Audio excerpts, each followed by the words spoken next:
हम आपसे कह रहे थे नाना पुराण निगमागम सम्मतम, सूचना आती है लेकिन हम क्या कहते हैं, भैया सूचना तो आई है लेकिन अभी आधिकारिक सूचना नहीं आई है। हस्ताक्षर मोहर के साथ सूचना लागू कब विषय किया जाता है, जब उस पर हस्ताक्षर हो, मोहर हो। वैसे राम कथा तो बहुतों ने कही है लेकिन सब पर वेद पुराण निगम का हस्ताक्षर नहीं है, पर गोस्वामी जी के राम कथा पर नाना पुराण निगमागम सम्मतम यह हस्ताक्षर है वेद भगवान का, ध्यान रहे। और कैसा है रामायणम, ये रामायण है। इस रामायण में हमने कुछ और चीजें मिलाई हैं, वेदों से लिया है, पुराणों से लिया है, उपनिषदों से लिया है, क्वचिदन्य दोपी, कुछ मैंने और मिलाया है इसमें। आजकल लोग कहते हैं ना, गायक लोग कहते हैं राग तो ये है लेकिन इसमें हम कुछ और मिलाते हैं। क्या मिलाते हैं, बोले सीक्रेट है, सबको नहीं बताएंगे। ऐसे बताते कि नहीं बताते?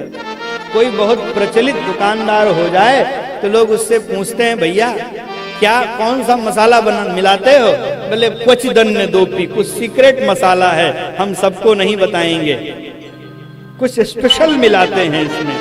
वैसे यह जो राम कथा है इसमें वेदों से लिया है, पुराणों से लिया है, उपनिषदों से लिया है, आगम से लिया है, लेकिन क्वचिदन्य दोपी इसमें हमने कुछ और मिलाया है। तो क्वचिदन्य दोपी क्या है?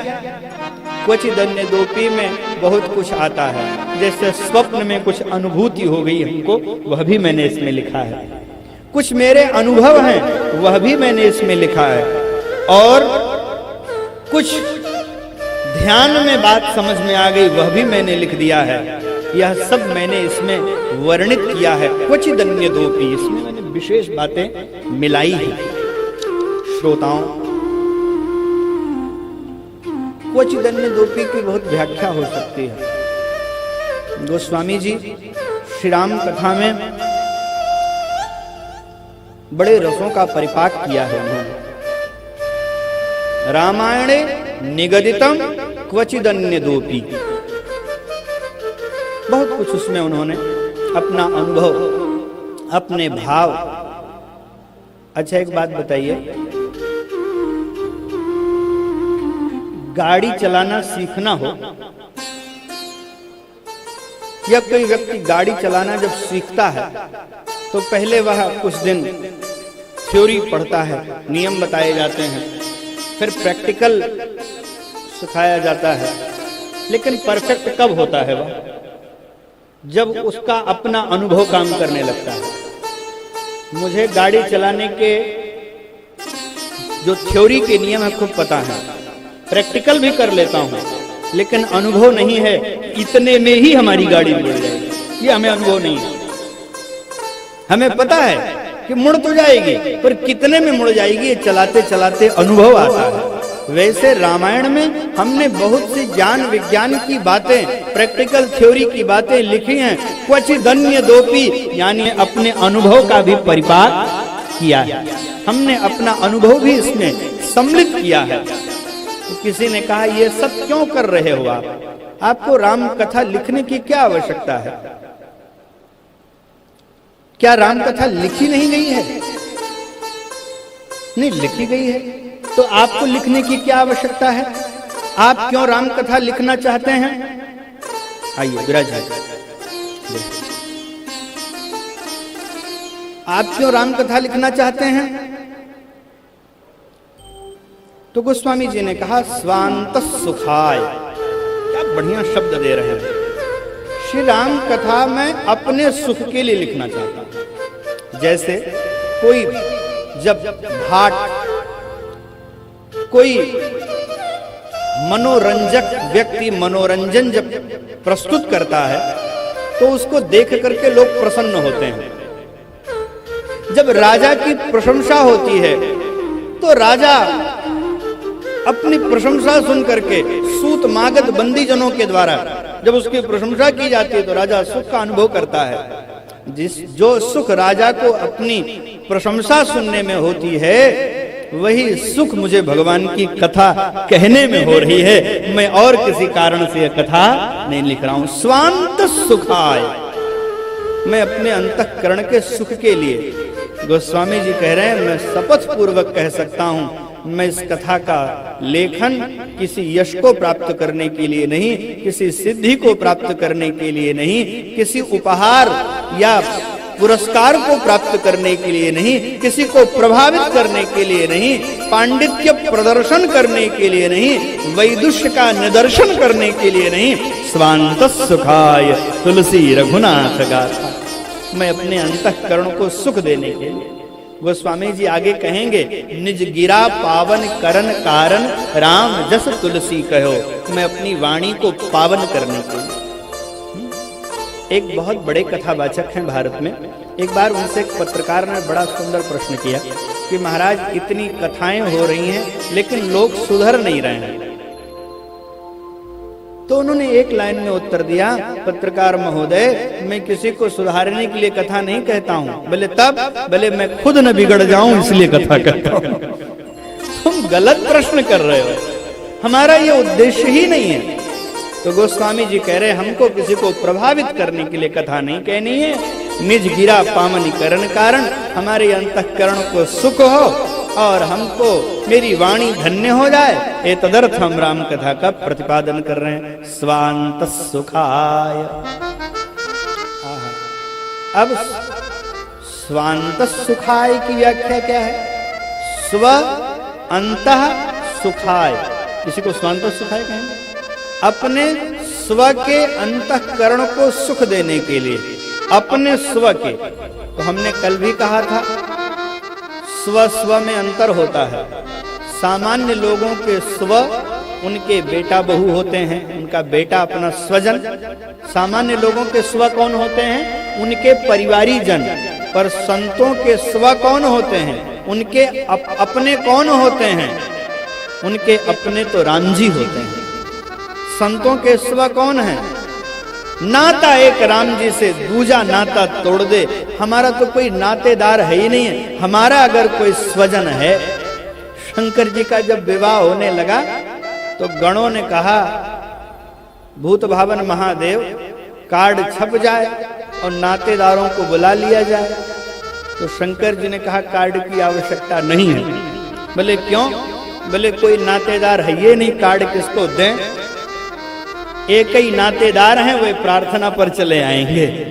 कौन है? बोले नाता एक राम जी से दूजा नाता तोड़ दे। हम तो एक नाता राम जी से मानते हैं, दूजा कोई हमारा नाता है ही नहीं है। जब नातेदार है ही नहीं है तो कार्ड छपाने की क्या आवश्यकता, निमंत्रण भेजने की क्या आवश्यकता?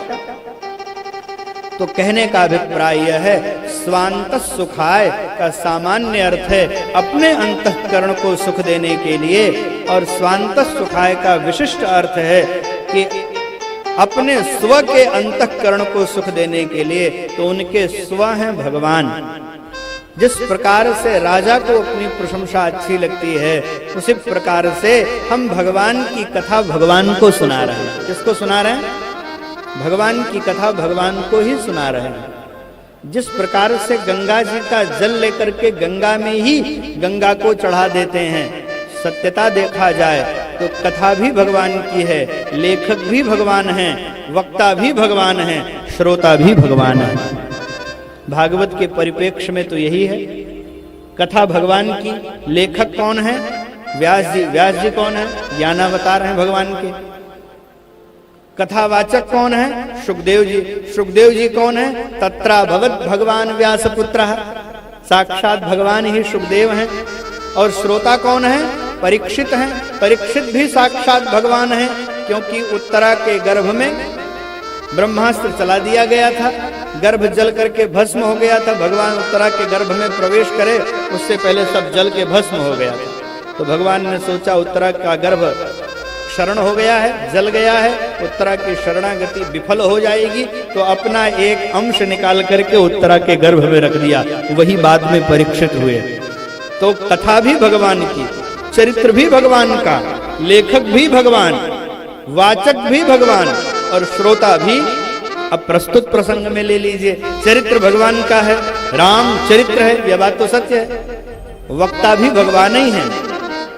ये व्यास को विष्णु माना जाता है, व्यासाय विष्णु रूपाय, और भगवान ही तो कंठ में बैठ के भगवान अपनी कथा कह रहे हैं। और ईमानदारी से बताइए, आप सुन रहे हैं कि आपके कान में बैठ के भगवान सुन रहे हैं? भगवान कान से निकल जाएं तो आप सुन सकते हैं? सारे अंग यहीं रहेंगे, भगवान इसमें से निकल जाएं, निर्जीव वह तत्व चला जाए तो निर्जीव हो जाता है। फिर यह शरीर यहीं रहता है, इंद्रियां यहीं रहती हैं, न कान सुन सकता है, न रसना रस ले सकती है, न नासिका घ्राण कर सकती है, न त्वचा स्पर्श का अनुभव कर सकती है। तो सत्यता तो यही है, भगवान ही कह रहे हैं, भगवान ही सुन रहे हैं, भगवान ही इस सुख के आस्वादक भी हैं। ध्यान रहे। और मेरी एक प्रार्थना है, आप भगवान से क्या प्रार्थना करते हैं मैं नहीं जानता हूं, लेकिन एक प्रार्थना जरूर करना चाहिए। प्रभु, हमारे पास जो कुछ है इसके प्रथम आस्वादक आप हो जाइए। हमारे मन का स्वाद आप लीजिए, हमारे बुद्धि का स्वाद आप लीजिए, हमारी विद्या का स्वाद आप लीजिए, हमारे धन का स्वाद आप लीजिए, हमारे बल का स्वाद आप लीजिए। हमारे इन प्रमुख धनों पर किसी सामान्य व्यक्ति की कुदृष्टि न पड़ जाए, यह आपके लिए है स्वामिन। बुद्धि कृष्ण के लिए है, बल कृष्ण के लिए है, धन कृष्ण के लिए है, ज्ञान कृष्ण के लिए है।